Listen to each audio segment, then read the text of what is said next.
r/Nosleep. Posted by u/RobinAnonymous. Ever since moving into my stepfather's new house, he's always made it clear of one rule: never go inside the basement. Part 1. Molly, I've said this before and I'm saying it again. I am jealous of your rich-ass stepfather and he can adopt me anytime he wants. My best friend Jay's voice crackled through my phone speaker, which was wedged between my chin and shoulder as I stood, one hand on my hip in front of my stepfather's fancy refrigerator. I still wasn't completely sure how it worked. He and Mom had gone out for the night, and I was home alone in a mansion. Which sounded amazing when Mom had suggested it. There was so much more to see. 3 floors to be exact, as well as the basement and his private study.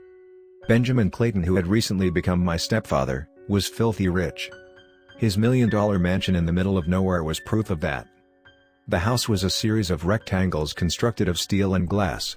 From the outside, it was unapologetically modern, standing out amidst a manicured lawn as if beamed there rather than constructed.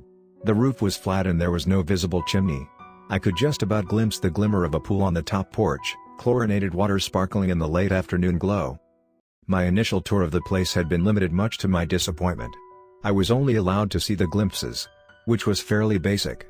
The lounge area was fancy. The design was a simple chocolate-colored and rustic aesthetic with a flat-screen TV taking up an entire wall. It looked more like a movie theater, with reclining chairs. The TV came with pretty much every app, TV show or music station I could think of. My bedroom, again, was simple, modern, minimalist. It had cherry red walls and a cream carpet, a walk-in wardrobe already stocked with the latest fashion. The house overall was beautiful. It was my dream bedroom, and I was grateful for everything I was being given and allowed to explore. Except something was nagging at me. An incessant feeling worming its way into my gut and twisting it into sickly knots. There had to be a reason why my stepfather was forbidding me from seeing the other 3 floors. There had to be a reason he didn't want me seeing the basement. Despite Mr. Clayton telling me about his work, and what exactly he did, which was designing for a company I'd never heard of, I was yet to see any projects or inventions despite his talk of them. Everything he told me was at face value, and I'd been looking forward to seeing behind the scenes of his projects, or even some of them before they were finished. But, no. He insisted on his work staying private, hidden behind forbidden doors. Being a naturally curious person, I was already planning on sneaking around when my mom and stepfather left. It was too tempting not to. The plan had initially been to venture upstairs via the elevator, explore the out-of-bounds rooms, and then investigate the basement, taking Jay along with me. It was the perfect chance for me to find out exactly what my stepfather was so protective of. Though his expression had darkened when I had casually suggested the idea of it. He had made it clear before leaving with Mom, under no circumstances must I go anywhere near the above 3 floors, his study, or the basement. As well as the elevator. Which just brought even more questions I was dying to answer. It was in my blood, after all. Being a wannabe detective came naturally. My younger self had eavesdropped on doors, at bedtime, pinning my best ear to the dusty boards to hear what the grown-ups had to say. As a kid I had known everything about everyone, always the goldmine of information, getting inside scoop on all of my kindergarten classmates and ultimately solving the mystery of, who ate the last pudding cup. It had been Maria Davis. She had traces of chocolate around her mouth and hidden the empty carton under her desk. I'd noted down all of my suspects with crayon. Molly? Are you daydreaming again? I was. Though it was impossible not to, imagining the vast possibilities lurking inside those oh-so-tempting restricted rooms. No, I muttered. Okay, yes. With good reason. The boy tutted. Well? Do you think he'd adopt me? I'm still a minor. You're almost 17 years old. I laughed. Despite desperately wanting to know the secrets Mr. Clayton was hiding, I decided to respect his wishes. After all, he had already done so much for Mom and me. The least I could do was respect his privacy. I pondered Jay's question. I don't think he wants any more kids, but I'll ask for you. Even when I already know the answer. Ignoring Jay's sputters, I surveyed the drink options currently occupying the refrigerator. Like the rest of the house, it was of course high-tech, glistening silver with an LED screen displaying the time and weather, connected to the Amazon Alexa. Which was bizarre. Back at home, all the refrigerator did was provide ice. This one had a screen with a digital view of the contents and nutrition advice before I even opened it. Jay scoffed. Dude, are you still freaking out over his fancy kitchen? I didn't answer for a moment, reaching out and wrapping my fingers around the handle and giving it a gentle tug. The door opened, a chilling blast of cold air hitting me in the face. "I hope you know I'm dying here." Jay sang down the phone. His impatience was practically radiating through. Rolling my eyes, I adjusted the phone a little, so it didn't dislodge from under my chin. "I'm just figuring out what to drink." I studied the colorful assortment of goods stacked inside, searching for anything remotely drinkable. Jay mocked a gasp. "I wouldn't be surprised if he's hoarding the blood of virgins." I read a Tumblr post that pretty much confirms the elite as vampires. I studied a jar of pickles, a smirk pulling at my lips. Mr. Clayton refused to squash flies, insisting that they deserve to live too. The idea of him being a blood-sucking beast, like old-school Nosferatu, was laughable. I doubt that. Besides, he'd saved Mom and me from what I'm fairly sure was hell. Peering inside the refrigerator, I got a proper look. There were multiple bottles of water on the top shelf. The following racks housed fruit and vegetables and protein bars, and finally, stuffed at the bottom were bottles of soda, neatly stacked on top of each other, each one emblazoning a colorful label. The usual options were there: Coke, Sprite, Cherry Coke, and something fancy that I couldn't fully pronounce. It looked like the type of soda a celebrity would drink. The soda was a surprise though. I remembered Mr. Clayton saying he hated the stuff, preferring water or wine. My gaze flicked across each bottle for a moment, though I shook the thought away. Being an inventor, he most likely had guests. And those guests had kids. That's what it was. Grabbing an unopened bottle of Coke, I studied the row of rich mahogany cupboards lining the walls. The kitchen lights were gentle on my eyes, a mellow glow lighting up the room. My stepfather's voice was still at the back of my head, instructing me where things were if I needed them. Standing on my tiptoes, I grabbed a glass from the cupboard and poured myself a Coke, watching the soda fizzle and bubble its way to the top, condensation fogging up the glass. I was mesmerized. Or maybe it had something to do with the house as a whole. My new home still wasn't completely registering in my mind. "Miles, are you done? I want to see the rest of this bougie-ass house." Jay's voice startled me a little. I'd almost forgotten the boy was on the phone. Placing the tall glass of Coke on top of the kitchen island, I dropped onto a stool and took a moment to fully register the kitchen, tracing the rim of the glass with my index. The house was magnificent. The serene white walls, glassy marble counters and dark-colored cabinets all greatly complementing each other. Tall windows surrounded the circumference, allowing the last rays of sunlight dancing across a twilight sky to trickle inside. Taking a refreshing sip, I placed my phone on smooth granite, tapping the video call option. Automatically, Jay appeared with his usual smile. His hair was damp from showering, curly and tousled. My heart tugged a little. Home wasn't far. Maybe a 2-hour car ride. Though seeing Jay still choked me up a little. Home wasn't exactly something I wanted to go back to, especially after losing my sister. Mr. Clayton thankfully lived in the middle of nowhere. It was quaint and relaxing. The nearest school was a 20-minute bus ride away, where I would be starting my junior year. Finally. The boy beamed. He cocked his head. He was sitting on his bed, rocking backwards and forwards excitedly. I could glimpse a framed picture of the two of us in the background. It had been our first day of freshman year. Jay had worn a baseball cap and was all smiles, mid-laugh at the camera. My hair had been a blonde whirlwind in the breeze, an irritated look twisting my face. I hadn't been expecting Jay to pull out his phone, especially when I'd just gotten braces. My sister had been the one to style my hair that morning. I remembered the two of us sitting in front of my vanity, Claire humming along to some pop song. Being 3 years older, my sister already knew the best clubs to join and teachers to avoid. We had sat for an hour laughing about nothing and everything, Claire gushing about her senior year and how excited she was. It only took the slightest memory of my sister for me to become undone. My fingers tightened around the glass, the helpless feeling that had haunted me for 2 years returned, and occupying that was the sensation of drowning, my chest squeezing, my breaths coming out short and shaky. I took another hasty sip of soda, but this time it stung my throat, leaving a pit in my stomach. It took me several attempts to swallow it down, almost choking. Jay must have noticed my expression. "Miles, are you okay?" "Uh-huh." I nodded with a plastic smile. Before Jay could question my sincerity, and I knew he wanted to, I grabbed my phone and jumped up. "Have I shown you the pool yet?" He leaned forward in anticipation. Jay didn't pry into my feelings, and I was eternally thankful. "You have not. Though I appreciate the flex. Show me." I slid across the kitchen tiles on bare feet. "Get ready to be seriously jealous." Adjacent to the kitchen, and through two motion-detecting glass doors, was the first pool. Mr. Clayton had spoken of 3. There was one on the roof, an indoor pool on floor 3, apparently private to him, and a mini one on the porch. I stepped out into the cool night, reveling in the feeling of the brisk breeze, the warm July heat prickling on my bare arms. It was the perfect temperature. The view was beautiful, overlooking grassy woodland and a lake that stretched for miles which sparkled under the setting sun. It filled me with a sense of happiness, and lingering thoughts of Claire bled away. The pool itself was small, built into a marble white patio.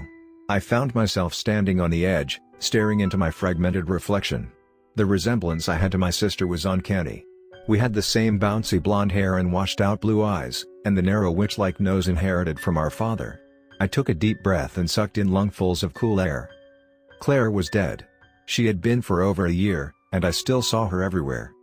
Even my own damn reflection. Jay sighed down the phone. "You truly do live in paradise, Molly Meadows." I couldn't resist a snort, taking a step back, my bare soles slapping on the patio. "Truly," I agreed, panning the phone so Jay could see the view. It was the perfect moment. Even if my best friend wasn't there physically, he was still beside me, peering into the glow of the setting sun. I was following a flock of birds, their silhouettes glowing through orange-tinged clouds, when a sudden loud bang startled me. I looked up with a sharp breath, my toes curling over the edge of the pool. Jay whistled. "Are you expecting guests?" I was about to reply, when a second loud bang sounded, this time triggering my fight or flight. It took several disorienting seconds for me to remember I'd ordered pizza earlier.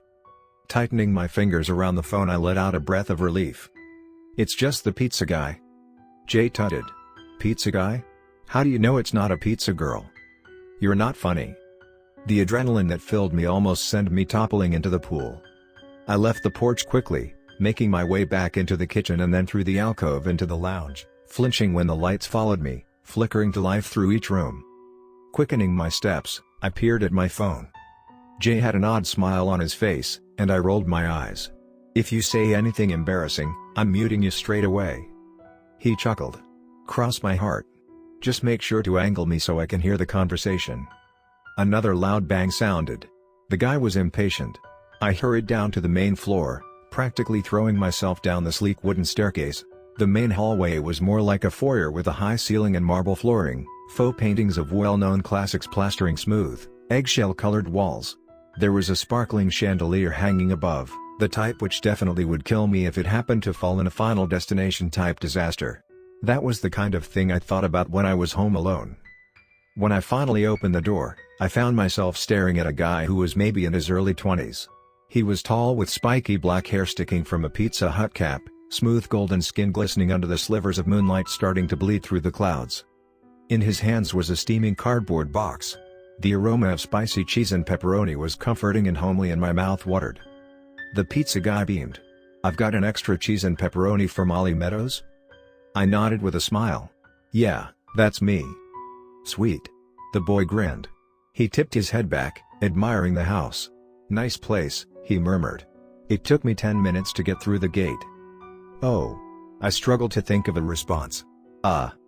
He cut me off with a laugh and told me not to worry about it. "That'll be $18.50, he said with another toothy grin.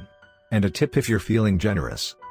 Nodding, I stuck my hand in my pocket for the $20 note Mr. Clayton had left on the kitchen island. I was reaching out for the pizza, when the boy jolted suddenly, stumbling back like he'd been electrocuted. The provocative smile previously lighting up his face vanished, all the color draining from his cheeks. It was like a shadow had fallen over him. When I looked up to ask him if he was okay, prickles of ice slid down my spine when his eyes rolled into the back of his head, shiny whites reflecting a perfect crescent moon. His hand slackened around the box, and it dropped to the ground. For a moment, the pizza boy seemed to be struggling with speech, flickering eyes staring right through me before widening almost cartoon-like. His hands twitched at his sides, and he reached up, tracing his lips, staring baffled at his hand curled into a fist. It almost looked like he was awaking from a dream. The boy's voice was a croak. He tried again, slurring before he reached out, his icy fingers tracing the air, tracing the skin of my throat. His eyes darkened, igniting with desperation, and I could have sworn I saw a tiny blue light dancing around his iris, a spark of something glowing brighter. The pizza boy seemed to catch himself before blinking rapidly. Take it off." The words in my throat were tangled, alphabet soup stuck in the back of my mind.